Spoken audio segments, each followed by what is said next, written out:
Hello friends, I am Paresh Solanki, international export import trainer and exporter. तो यहाँ पे मैं आपको बताने वाला हूँ कि नए एक्सपोर्टर को क्या क्या प्रॉब्लम्स आती है, तो ये प्रॉब्लम को ओवरकम करके आप सक्सेसफुल एक्सपोर्टर बन सकते हो। सबसे पहला क्वेरी है कि सर एक्सपोर्ट तो करना है बट बायर नहीं मिल रहा है। यस, ये नए एक्सपोर्टर का बहुत ही कॉमन प्रॉब्लम है। तो मैं आपको बता दूं, देखिए यहाँ पे आप बोल रहे हो कि बायर नहीं मिल रहा है और यहाँ पे लाखों लोग जो है एक्सपोर्ट कर रहे हैं, तो उसको बायर कैसे मिलता होगा, उसको बायर कैसे मिला। तो मैं आपको बता दूं, यहाँ पे बायर तो है बट इश्यू क्या है, ट्रस्ट का इश्यू है। जो नए लोग हैं उसको इतना आइडिया नहीं है मार्केट के बारे में, प्राइसिंग के बारे में, लॉजिस्टिक के बारे में, कॉम्पिटिटिवनेस के बारे में लोगों को आइडिया नहीं है। और मेन इंपॉर्टेंट चीज, बायर कहां फाइंड करना वो भी उसको आइडिया नहीं है। कॉमन क्वेश्चन नए लोगों का और भी है कि sir how to find buyer. तो मैं आपको बता दूं, मेरी यूट्यूब चैनल में आप चाहिए, वहां पे मैंने 2-3 वीडियो बनाए हुए हाउ टू फाइंड बायर, वो आप देख सकते हो। बट मेन है सर बायर नहीं मिलता। तो मैं आपको बता दूं, देखिए आपको बायर कैसे मिलेगा।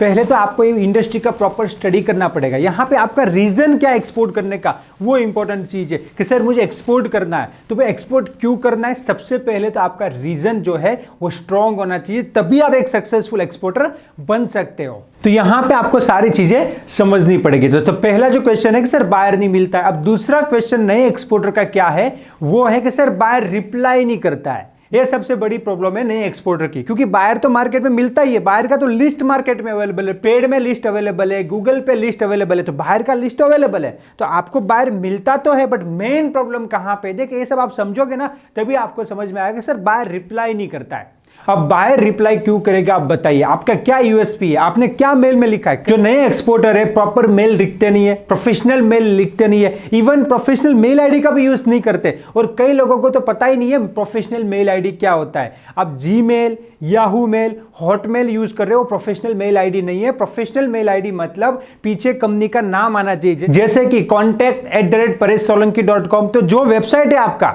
समझो paresh@onlineexam.com, तो ये ऐसा जो भी आपका वेबसाइट है उसका डोमेन नेम पीछे आना चाहिए, उससे बोलते हैं प्रोफेशनल मेल आईडी।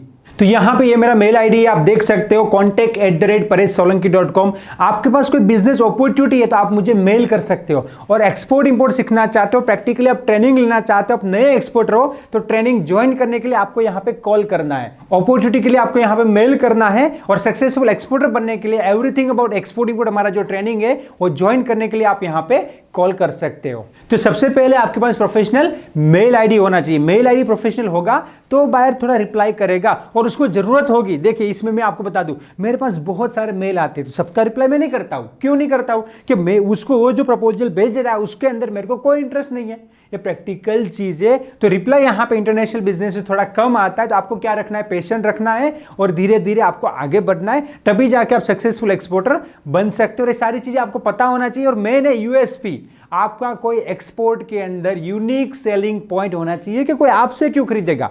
देखिए आप कोई भी प्रोडक्ट, गारमेंट एक्सपोर्ट करना चाहते हो, आप फ्रूट एंड वेजिटेबल एक्सपोर्ट करना चाहते हो, या कोई भी प्रोडक्ट आप एक्सपोर्ट करना चाहते हो, तो आपका यूएसपी क्या है कि जो आपके वहां पे जो प्रोडक्ट है वो बहुत अच्छी है, अच्छी क्वालिटी की है। जो प्रोडक्ट है उसमें आपको कुछ इनोवेशन करना पड़ेगा, तभी जाके आपको सक्सेस मिलेगा। नेक्स्ट प्रॉब्लम है कि सर जैसे ही मैं प्राइसिंग बेचता हूं तो बायर बोलता है आपका प्राइसिंग ज्यादा है। यह प्रॉब्लम भी नए लोग बहुत ज्यादा फेस करते हैं। तो देखिए आप समझोगे, आप अच्छी तरह से प्राइसिंग करोगे तभी जाके जो है आपका रेट मैच होगा। मैं आपको बता दूं, आपको गवर्नमेंट बेनिफिट ऐड करना पड़ेगा। आपका ऐसा कोई प्रोडक्ट है जिसका रॉ मटेरियल इंपोर्ट होता है, इंपोर्ट होने के बाद यहां पे प्रोडक्ट बनता है, फिर आप एक्सपोर्ट करते हो, तो आपको पता होना चाहिए कि एक्सपोर्ट करने के लिए हम लोग raw material spare part import करते हैं तो एडवांस ऑथराइजेशन का एक सर्टिफिकेट लाइसेंस आता है, वो ले लेंगे हम, तो इंपोर्ट ड्यूटी नहीं भरना पड़ेगा, इंपोर्ट ड्यूटी गवर्नमेंट माफ कर देगी। तो आपका जो मैन्युफैक्चरिंग कॉस्ट है बहुत कम हो जाएगा। प्रैक्टिकल चीज है, कई लोगों को तो आइडिया ही नहीं है।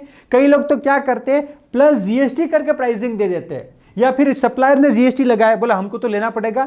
अरे भाई एक्सपोर्ट के अंदर जीएसटी भरना ही नहीं है। अगर आप एलयूटी से काम करते हो 0.1% ही जीएसटी भरना है, या फिर आपने जीएसटी पे करके गुड्स परचेज किया है तो वो गवर्नमेंट जो है आपको रिफंड दे देगी। गवर्नमेंट से आप रिफंड क्लेम कर सकते हो एक्सपोर्ट का जीएसटी।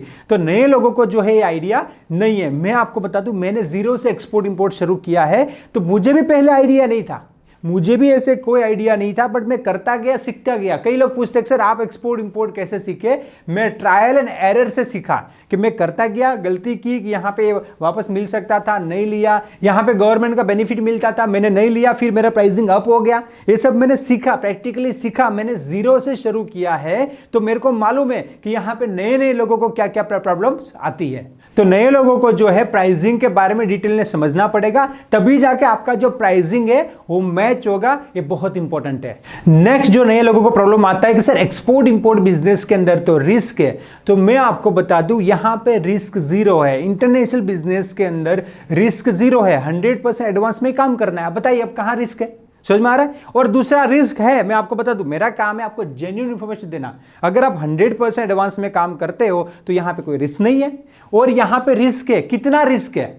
जितना आप ले सकते हो उतना। मैं खुद एक एक्सपोर्टर हूं, मैंने जीरो से शुरू किया, तो मेरे को मालूम है कि पहले मेरे को भी टेंशन होता था कि 10 लाख का कंट्री हमने भेजा और उसका पैसा नहीं आया तो क्या होगा? हम तो यहां पे डूब जाएंगे। और जो किसी का कर्जा लेके एक्सपोर्ट किया तो और डूब जाएंगे। खुद का पैसा था तो इतना प्रॉब्लम नहीं है, फिर भी कर्जा लेके, और नए एक्सपोर्टर के पास इतने पैसे होते नहीं है, तो कर्जा लिया, एक्सपोर्ट किया, पैसा नहीं आया तो डूब जाएंगे। तो मैं आपको बता दूं यहां पे ऐसा नहीं करना है, आपका यूएसपी बढ़ाना है और एडवांस में काम करना है। और दूसरा, रिस्क है तो कितना है और आपको कितना लेना है।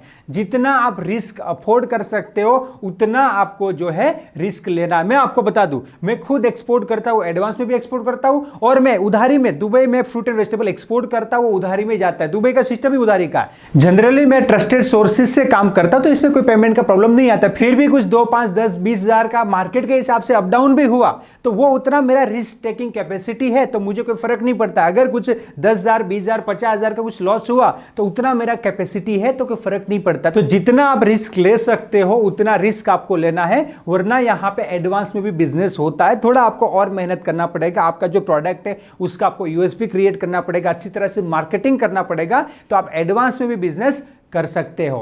तो एक्सपोर्ट इंपोर्ट बिजनेस जो है सेफ बिजनेस है। आपको कितना रिस्क लेना है उस हिसाब से आप काम कर सकते हो। एडवांस में भी लोग काम कर रहे हैं और एडवांस पैसा मिलता भी है। तो मैं एक्सपोर्ट करता हूं तो मुझे भी एडवांस पेमेंट मिलता है, और दूसरे एक्सपोर्ट करते हैं उसको भी एडवांस पेमेंट मिलता है। तो इसमें कोई प्रॉब्लम नहीं है। यहां पर एडवांस में भी बिजनेस होता है और क्रेडिट में करना है तो वो भी आप कर सकते हो। तो ये बिजनेस जो है पूरा सेफ बिजनेस है। नेक्स्ट जो प्रॉब्लम है नए एक्सपोर्टर की, सर मैंने सुना है कि पाइसिस में मार्जिन नहीं है, सिरामिक टाइल्स में मार्जिन नहीं है, मैंने सुना है गारमेंट में मार्जिन नहीं है, मैंने सुना है बिजनेस डिफिकल्ट है, ये बिजनेस आसानी से नहीं होता है। तो मैं आपको बता दूं, सुनने पे मत जाइए, आप प्रैक्टिकल कीजिए, देखिए और आगे बढ़िए। देखिए मैं आपको प्रैक्टिकली बता दूं, कोई काम ए दुनिया के अंदर इजी नहीं है। आप कार चलाना ही सीख लो, जिसको आती है उसके लिए बहुत इजी है, पर जिसको कार चलाना नहीं आती है वो क्या है, मुश्किल है। और मैं खुद भी कार चलाता हूं, मैं आपको बता दूं, बोलो सर कार चलाना कैसा है? वैसे तो आसान है बट बहुत रिस्क है, कभी भी एक्सीडेंट हो सकता है। समझ में आ रहा है? तो कोई काम यहां पे दुनिया में इजी नहीं है, और हमें इजी काम करना ही नहीं है, हमें मेहनत वाला काम करना है। जितना अच्छा मेहनत होगा इतना रिवॉर्ड भी अच्छा होगा। मैं यहां पे आपको प्रॉफिट के बारे में भी बता देता हूं। देखिए कोई भी बिजनेस करते हो, देखो मार्जिन कम है मतलब क्या हुआ, 10% है, 5% है, बोलिए कितना मार्जिन है बताइए।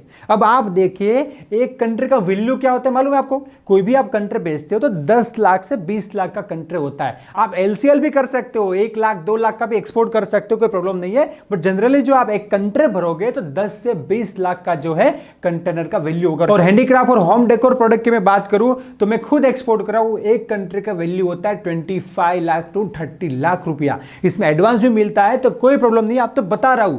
अब आप 25 लाख के कंट्री पे 10% प्रॉफिट गिन लीजिए, कितना मिलेगा?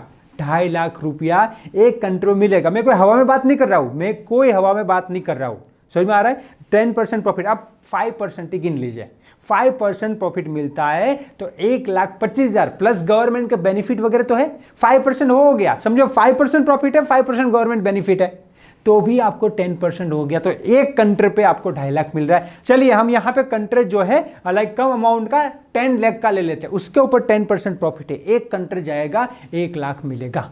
मार्जिन बहुत कम है भाई। और एक इंपॉर्टेंट बात बता दूं, मार्केट में मंदी है, मेरा कंट्री एक्सपोर्ट हो रहा है। समझ यार, मार्केट में मंदी है, अपने 5 कंट्री जा रहे हैं, अपने 10 कंट्री जा रहे हैं, और बाकी बोलने वाले तो आपको क्या बोलेंगे, मार्केट में मंदी है और वो खुद 5-7 कंट्री एक्सपोर्ट करता होगा। तो ये सारी चीजें बहुत इंपॉर्टेंट चीज है। तो आपको सक्सेसफुल एक्सपोर्टर बनना है तो यहां पे थोड़ा टाइम देना पड़ेगा, इंडस्ट्री को समझना पड़ेगा, कंसिस्टेंसी। आप 1 घंटा रोज का आप टाइम दीजिए, 6 महीने में आप सक्सेसफुल एक्सपोर्टर बन सकते हो। प्रैक्टिकल चीज है, बट यहां पे आपको स्टडी करना पड़ेगा प्रोडक्ट के रिगार्डिंग, क्योंकि हमें हमारा बेस्ट देना है तो सारी चीजें हमें परफेक्शन के साथ करनी पड़ती है। तो आज के दिन में एक्सपोर्ट इंपोर्ट के अंदर अच्छी अपॉर्चुनिटी है, कोई भी बंदा एक्सपोर्ट इंपोर्ट बिजनेस कर सकता है, इसमें कोई मोनोपोली नहीं है। यहां पे आपको लर्न करना पड़ेगा, मेहनत करनी पड़ेगी और जो है राइट गाइडेंस से आपको आगे बढ़ना पड़ेगा। तो प्रैक्टिकली एक्सपोर्ट इंपोर्ट सीखना चाहते हो तो हमारा जो ट्रेनिंग है एवरीथिंग अबाउट एक्सपोर्ट इंपोर्ट आप ज्वाइन कर सकते हो। इसमें 100% सिखाने का गारंटी है विथ लाइफ टाइम सपोर्ट। और मेरा जो काम है देश का एक्सपोर्ट बढ़ाना है, तो आप देश का एक्सपोर्ट बढ़ाने में मेरी हेल्प करना चाहते हो तो मैंने एक मिशन लॉन्च किया है, मिशन गो ग्लोबल। उसमें आप ज्वाइन हो सकते हो। वहां पे आपको export import opportunity and export import के बारे में राइट गाइडेंस मिलेगा। उसको ज्वाइन करने के लिए मेरे YouTube चैनल में चाहिए, वहां पे सब्सक्राइब बटन के बगल में होगा ज्वाइन बटन, आप जो ज्वाइन कीजिए और मेरे साथ जुड़िए। Let's go global together. Thank you.